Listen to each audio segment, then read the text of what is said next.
Hi, I'm astrologer and life coach Penny Dix. Welcome to my YouTube channel. Welcome back if you are one of my regular visitors here.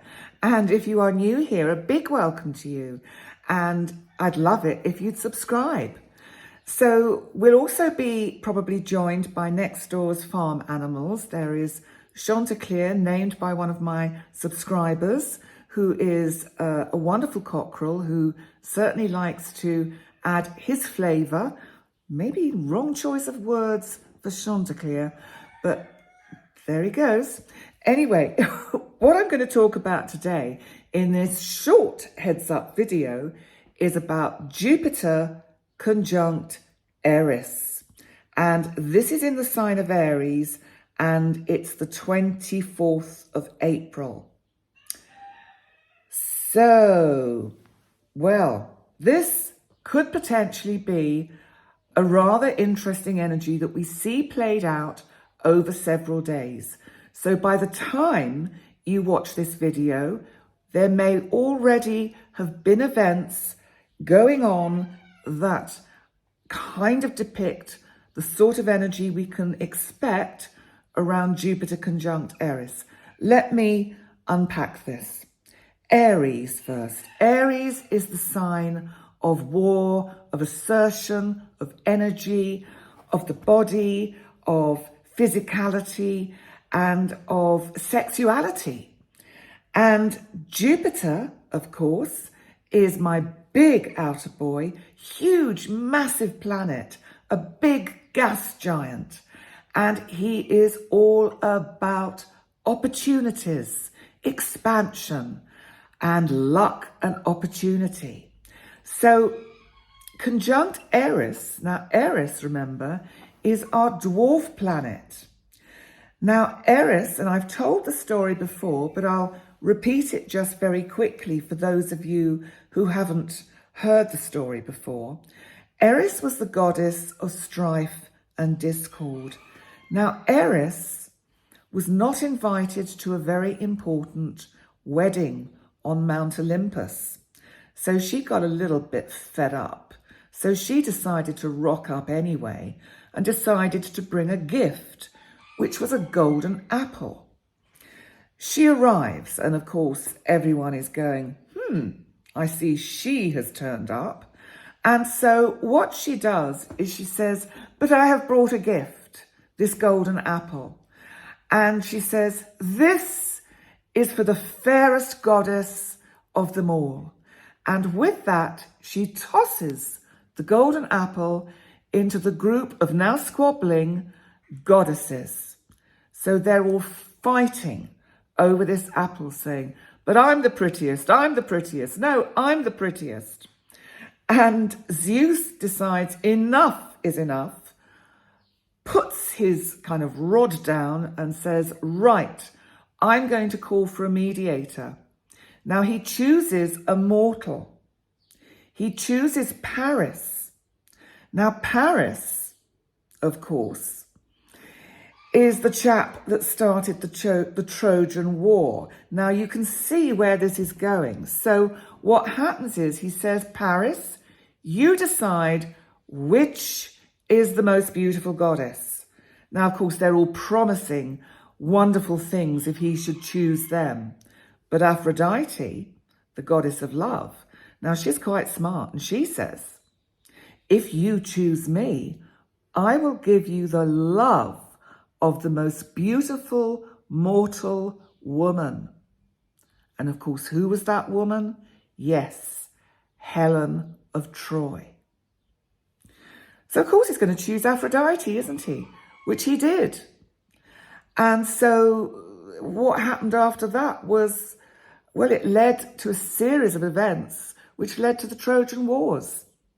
So that's the story behind Eris. Now, Eris, therefore, astrologically, is seen as this cosmological body that affects how we behave in terms of our rights, what is not fair, of getting people together to fight for causes, to fight for what is right. And Eris is also the co-ruler with Mars of Aries.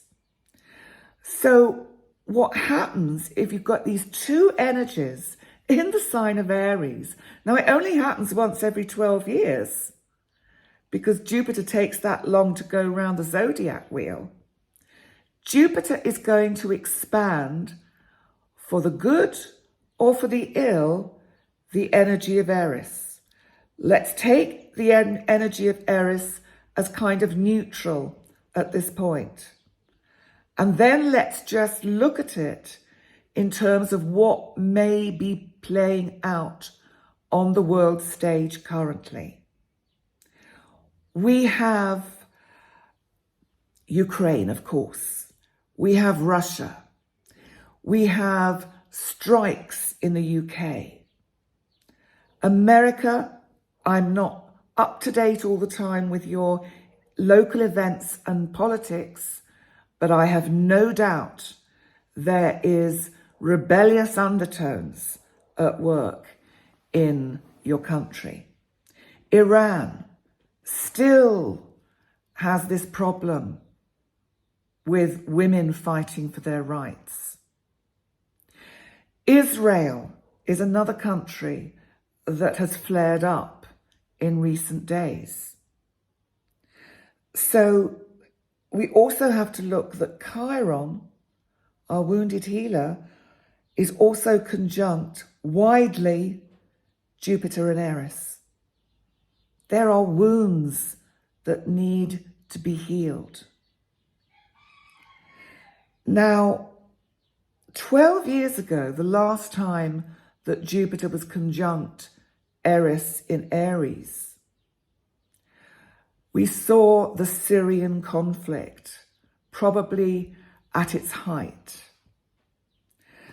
So I don't know how this is going to affect what plays out in various parts of the world. All I'm doing, in a sense, is giving you the cosmological weather forecast and saying these are the energies. You know, it's up to the collective whether we want this to play out kindly and nicely or not. But what's interesting is that in the event chart, it's in the third house of communication. Now remember, Mercury is retrograde currently in Taurus. Mercury is coming up to conjunct Uranus, our planet of the unexpected, of shocks, of surprises, and also of freedom. There's something about all of this energy in the third house, which is about fighting for freedom, fighting for justice. Jupiter can also be about truth and justice. So I feel that what we see collectively on the world stage is where people will literally, look at France, they're fighting for rights they believe in. And, you know, if the collective are fighting like this, if, you know, when the collective get together and decide that enough is enough, this is Pluto in Aquarius. This is people power. This is the people saying. And because this event kicks off in the third house, they're using their collective voice. So it may not just be, although we may see a bit of this, people on the streets rioting, marching, just generally protesting. We may see fighting, but what we may see is the written word being used much more forcefully with this kind of energy. Now, how will this affect you in your personal lives? Well, remember, these are generational planets. So it depends very much where it falls in your own personal natal chart.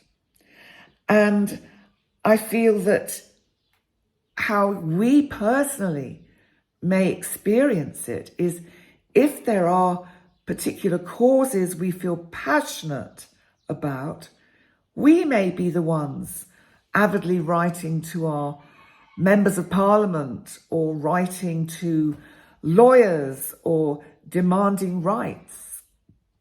On a much more personal level, we may be looking at ways to find a way to find solutions for disputes we have with each other in our close personal relationships.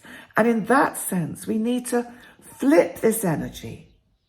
Use the opportunity and the luck of Jupiter to make sure this energy is used in a positive and constructive way. That way, we heal the Chiron wound in our own personal relationships. And don't forget the personal relationship you have with yourself. Because first and foremost, that is the relationship that we all have to work hard to heal. So on that note, thank you so much for joining me, you and Chanticleer and all the kittens and pussycats. This heads up video. Please remember to like, comment and subscribe. And also remember to subscribe to my website for forthcoming interesting events that you may want to sign up to. They're not happening just yet, but get yourself on that mailing list and then you will get the newsletter when it's ready to come out about all the events we're planning to launch. In the meantime, thank you so much for joining me and I look forward to seeing you next time. Bye for now.